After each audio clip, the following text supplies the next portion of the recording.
Aujourd'hui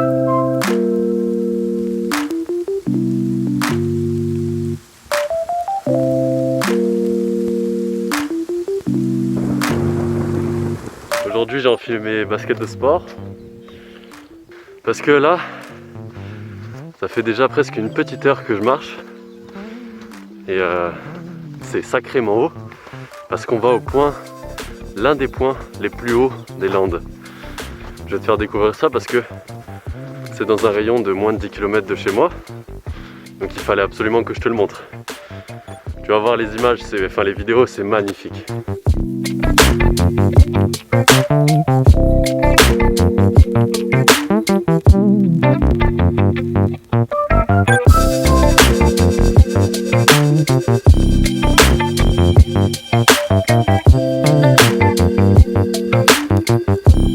Salut, c'est Léo et je viens d'arriver à 42. Ouais, c'est comme ça que je l'appelle parce que je sais pas du tout le nom que ça a, parce que c'est pas connu. Là où je t'ai emmené, il y a vraiment personne et on est au toit du monde.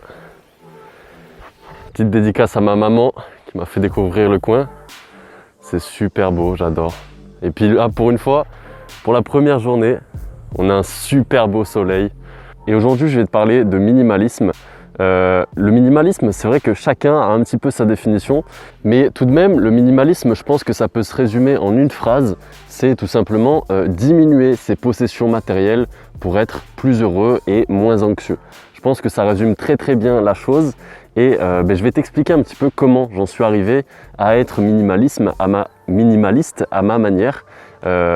Comme je t'avais déjà montré un petit peu sur Telegram, mais je t'ai jamais fait de vidéo YouTube dessus, là je vais t'en parler un petit peu plus particulièrement, mais pas non plus en rentrant dans les détails de fou.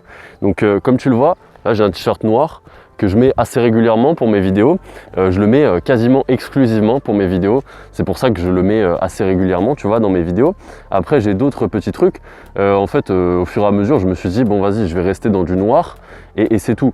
Moi, parce que le noir, c'est une couleur qui me convient bien, c'est une couleur assez neutre. Et c'est une couleur dont je sens que je me lasserai pas. Et je pense que ça, c'est l'un des principes du minimalisme. C'est par exemple dans les fringues, etc. Ça, c'est souvent dans le domaine dans lequel on commence à être minimaliste. Et après viennent les possessions, tout ce qui est matériel. Donc ça va être les voitures. Oups là, mon téléphone. Ça va être les voitures, les objets un petit peu inutiles de ta maison, les décorations, etc., etc. Et je pense que le minimalisme, en fait, tu es super heureux au fur et à mesure de ta vie où tu te rends compte que tu n'as pas besoin de toutes les choses dont tu te satisfais en fait d'habitude. Donc par exemple, des voitures de luxe, etc. Même si tu as beaucoup d'argent, au final, on se rend compte qu'il y a énormément de riches, il y a énormément de gens les plus riches de ce monde qui sont minimalistes. Tout simplement parce qu'ils estiment qu'ils pourraient tout s'acheter et qu'avec tout ce qu'ils pourraient acheter, ils seraient beaucoup plus malheureux, tout simplement pour une chose, parce que quand tu as beaucoup de choses, tu as beaucoup de choses à perdre aussi. Donc que ce soit ta famille, tes amis ou quoi que ce soit, si tu as 1200 amis, si tu en perds un, ça va quand même te faire mal au cœur, tu vois. Et tu auras beaucoup plus de chances de perdre un ami si tu en as 1200 que si tu as 3 amis fidèles, tu vois. Mais l'exemple, il est quand même plus parlant avec les biens matériels, notamment par exemple les maisons. Si tu as 10 maisons dans le monde, elles vont être beaucoup plus susceptibles, tu vas avoir beaucoup plus de chances en fait d'avoir une maison qui va se faire voler, piller ou qui va se faire attaquer justement par les catastrophes naturelles ou des choses comme ça.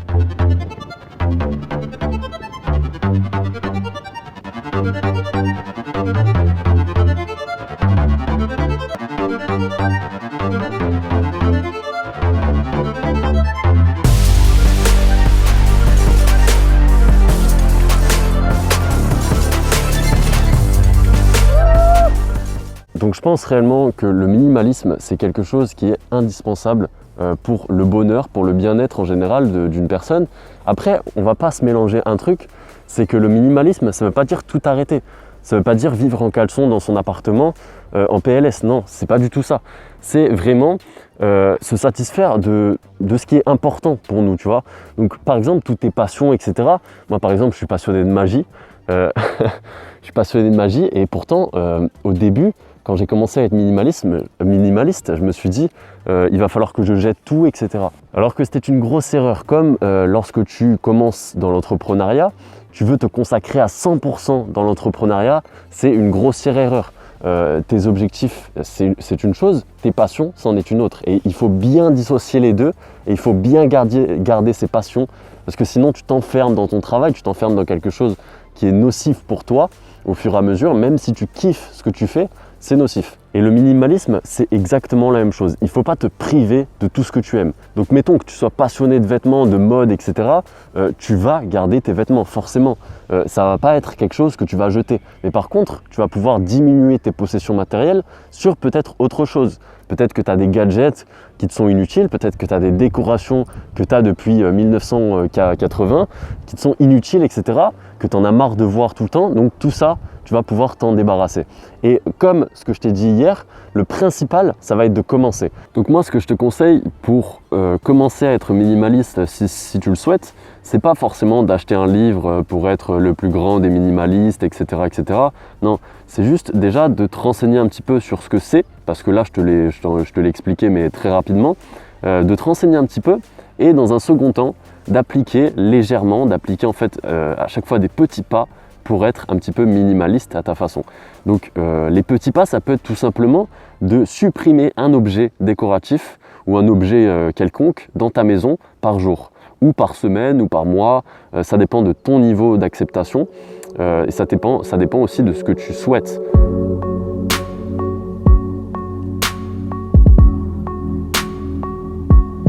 Et aujourd'hui, je suis avec mon pote, le Buisson Jaune, je me rappelle plus de son nom. Donc je pense que pour bien comprendre ce que c'est un minimaliste, ce que c'est le minimalisme, il faut bien que tu comprennes que tu dissocies deux choses. La première chose, c'est les plaisirs. Les plaisirs, ça va être quelque chose qui est assez instantané, qui est assez court terme, qui est très court terme même. Où tu vas par exemple t'offrir une jolie montre comme ça, tu vas t'offrir par exemple une jolie voiture. Ça peut être des plaisirs qui sont quand même chers, etc. Mais ça va te procurer un plaisir instantané. Donc tu vas avoir peut-être un plaisir qui va durer, je sais pas, une semaine, 2 semaines, 1 mois, 2 mois, grand maximum. Ta nouvelle voiture, quand tu vas la conduire, tu vas te dire tous les jours « Ah, je suis super content, etc. » Mais au bout de peut-être quelques mois, tu vas plus vraiment te rendre compte, ce sera ancré dans ton quotidien. Tu seras content d'avoir eu cette voiture, mais tu ne seras pas heureux. Ça sera pas du bonheur réellement. Et la deuxième catégorie forcément de choses, c'est les bonheurs. Les bonheurs, les moments de bonheur, c'est les moments que tu vas vivre pleinement, où tu vas t'en rappeler. Donc ça va être tout ce qui est souvenir, ça va être tout ce qui est expérience, défi, tu vois, comme celui-là. Moi déjà à l'heure actuelle, ça fait même pas 6 mois, enfin ça fait à peine plus de 6 mois que je fais des vidéos YouTube et je regarde déjà mes premières vidéos YouTube avec nostalgie. Et ça, c'est des moments de bonheur. Donc là, je suis en train de créer encore une fois des moments de bonheur. Et il n'y a pas si longtemps, tu vois, j'ai regardé mon défi que j'avais fait de faire 5 minutes de sport toutes les heures pendant 24 heures, que je te mettrai juste ici si tu veux. Et j'étais nostalgique, tu vois, j'étais heureux d'avoir fait ce défi-là. J'étais heureux de m'être dépassé. Et tous ces moments-là, ces moments où tu vas pouvoir créer justement des souvenirs, je pense que c'est ces moments qu'il faut rechercher dans la vie pour être heureux. Ce n'est pas des moments où tu vas acheter plus, où tu vas acheter mieux que tes collègues, que tes amis, etc. Non, tout ça, c'est des choses qui vont te rendre malheureux au fur et à mesure. Et sans même t'en rendre compte, parce que sur le moment, tu vois, ça procure un plaisir qui est énorme.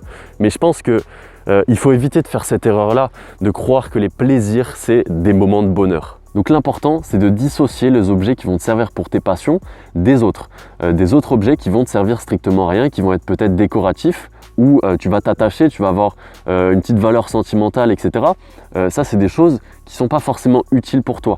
Après, si ça a une forte valeur sentimentale, si ça, par exemple, était un cadeau de ta grand-mère qui est décédée, tu peux forcément le garder, etc. Parce que ça, c'est des choses qui vont avoir une valeur sentimentale forte et qui vont contribuer aussi à tes souvenirs et du coup à tes moments de bonheur. Si tu as des idées à me partager et que tu veux que je traite en vidéo, tu me les partages en commentaire, moi ça me ferait super plaisir parce que je suis un peu à court d'idées, j'ai un peu de mal. Après bon, tout ça, ça se passe dans mon cerveau, hein. C'est juste que je dois me concentrer un petit peu et là je prends pas le temps. Je t'avoue que ces 3 derniers jours là, enfin ces 2 derniers jours, ça a été quand même pas mal le rush pour tourner la vidéo, pour monter, pour trouver le lieu, pour trouver l'idée.